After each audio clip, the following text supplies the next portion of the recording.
Hola, mi nombre es Alessandro Battilosi y en este vídeo vamos a adentrarnos en uno de los virus más mortíferos que la humanidad ha conocido, la viruela. Seguro que muchos de vosotros habréis oído hablar de la viruela. Lo que probablemente no sepáis es que desde tiempos inmemorables el virus ha provocado muchísimas muertes a nuestra especie. Es un virus muy antiguo, y es que existen evidencias de la presencia de la viruela en momias egipcias y en escrituras de India y China de hasta 3000 años de antigüedad. De hecho, se piensa que el faraón Ramsés V fue infectado por el virus de la viruela, ya que se han observado marcas parecidas a las posturas que genera en su momia. Otras epidemias causadas por el virus remontan a casi 1300 años en Japón, donde el virus mató hasta un tercio de la población, o en el siglo XVIII en Europa se considera que mataba hasta 400.000 personas anualmente. Queda claro entonces que el virus lleva coexistiendo con nosotros desde hace mucho tiempo, y es que se estima que la viruela podría haber llegado a provocar la muerte de hasta 500.000 millones de personas. Los procesos de vacunación frente a la viruela se remontan hasta el siglo X en la actual China. En escrituras de la época aparecen descripciones del proceso de variolización. Este consistía en tomar costras de las posturas de los enfermos y aplicarlas sobre individuos sanos. De esta manera se provocaba un contagio atenuado del virus que confería inmunidad. Eso sí, este proceso se introdujo en Europa mucho más tarde. En 1976, Edward Jenner inventó la vacuna tras observar que mujeres infectadas con cowpox, una especie de la viruela que infectaba solo a las vacas, quedaban protegidas frente a la viruela humana.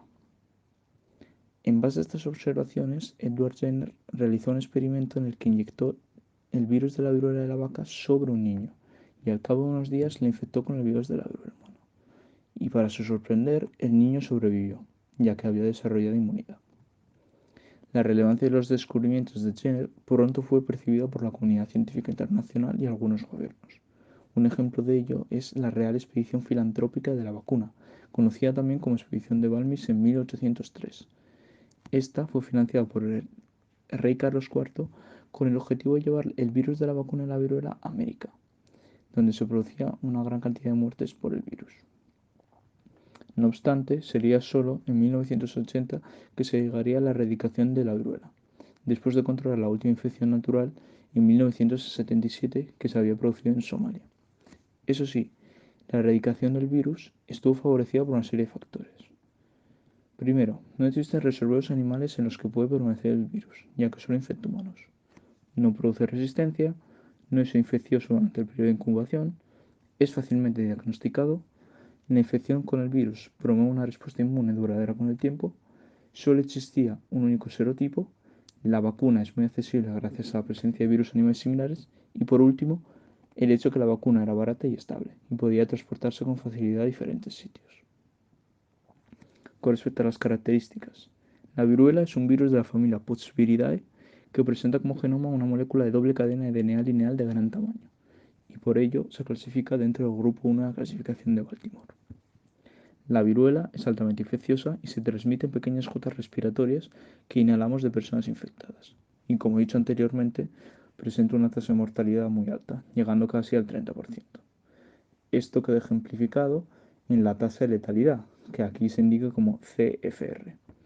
Esta es una métrica epidemiológica que mide la proporción de personas que mueren a causa de una enfermedad entre todos los casos positivos. Como podéis ver en la gráfica, la tasa de letalidad de la viruela, comparada con otras infecciones de renombre como el COVID, la rabia o el HIV, es mucho mayor con respecto a estas. Con respecto a la estructura, la partícula viral del postvirus es muy compleja y presenta un gran tamaño.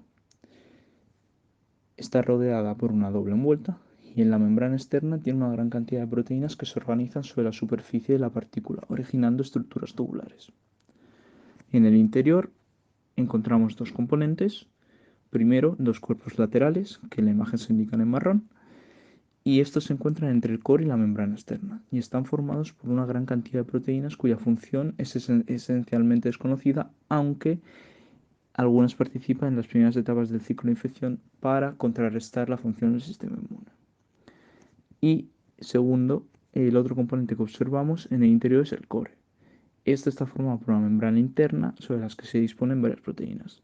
La más abundante, A3. En el interior del core se encuentra el genoma de double-stranded DNA que se organiza en una nucleocápside.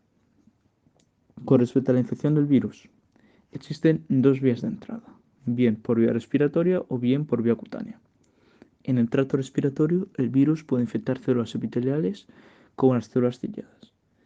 La infección de estas células atrae a las células del sistema inmune al sitio de infección, y el virus aprovecha la llegada de estas células de defensa, tales como células dendríticas, monocitos y macrófagos, para infectarlas a su vez y utilizarlas como medio de transporte al resto del cuerpo. De la misma forma, la infección puede producirse también en la vía cutánea. Aquí el virus es capaz de infectar queratinocitos y fibroblastos. Y como ocurría en las vías respiratorias, las partículas virales son capaces de infectar las células inmunitarias residentes en la piel, como las células de Langermann, y utilizarlas posteriormente para llegar a todas las partes del cuerpo. Como ya he dicho, en ambos escenarios, las células presentadoras de antígeno infectadas con el virus viajan a los ganglios linfáticos y durante los siguientes 12 días el virus infecta silenciosamente las células epiteliales inmunitarias hasta que se propaga hasta el resto del cuerpo. Desde el tejido linfoide, por lo tanto, es capaz de alcanzar otros órganos grandes como el bazo y el hígado, y finalmente las partículas virales acaban generando la infección también en la piel y en las mucosas, lo que explica la aparición de pústulas infecciosas y úlceras, las típicas lesiones que se generan por la viruela. Finalmente, las grandes cantidades del virus en la saliva favorecen también la transmisión por aerosol. La alta tasa de mortalidad que posee el virus puede explicarse gracias a los varios mecanismos que posee este para evadir el sistema inmune. La presencia del virus puede ser reconocida por receptores del sistema inmune innato como son los TLR, que se encuentran en la membrana de los endosomas y en otros receptores citoplasmáticos. La activación de estos receptores se activa en cascadas de transducción de señales que terminan con la activación de factores de transcripción como IRF3, NFKB y AP1, los cuales median la expresión de interferón beta, que es liberado como citoquina soluble al medio externo. Una vez que el interferón beta sale al exterior, este es una señal para que las células no infectadas que están cerca reconozcan que hay una posible amenaza. El interferón beta interacciona finalmente con receptores de interferón tipo 1 y media la activación de otra cascada de señalización que termina con la activación transcripcional de genes de respuesta antiviral.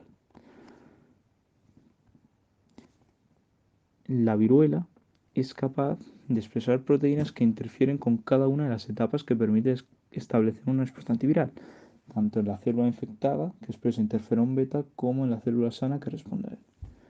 Algunos ejemplos de ellos son las proteínas virales K3L y E3L, las cuales bloquean la acción de PKR, que es uno de los efectores de la respuesta antiviral cuya expresión es inducida por interferón.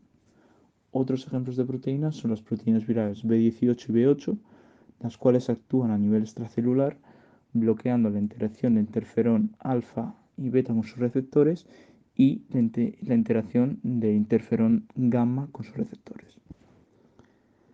Y por último está también la proteína VH1, la cual bloquea la fosforilación de STAT y por ende la transducción de la señal en la célula que recibe la señal de interferón.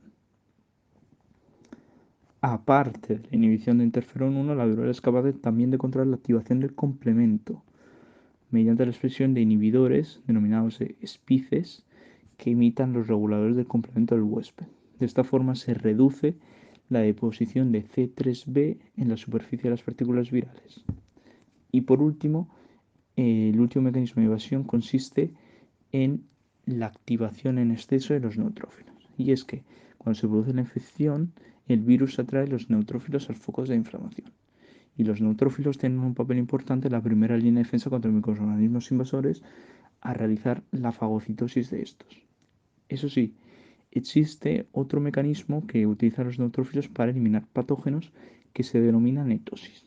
En este proceso se expulsan extracelularmente los denominados NET, los cuales eliminan microorganismos por contacto directo, ya que están constituidos por una red de cromatinas unidas a proteínas bactericidas como histonas, mieloperoxidasa y elastasa. El proceso de netosis es muy poderoso para eliminar patógenos, pero en el caso de la infección por la viruela es poco efectivo, por, por lo que la liberación de estos nets genera importante daño a la célula huésped, y más en particular al endotelio vascular y los neumocitos. Aproximadamente un tercio de las personas que contraen viruela no sobreviven, y aquellas que son capaces de hacerlo es muy probable que queden marcados con cicatrices e incluso pierdan la vista o el oído. Eso sí, las personas que consiguen superar la infección poseen anticuerpos contra el virus de por vida y linfocitos T de memoria con una vida media de aproximadamente 8 a 15 años. Gracias por atenderme a este pequeño viaje para recordar uno de los virus más mortíferos de la historia.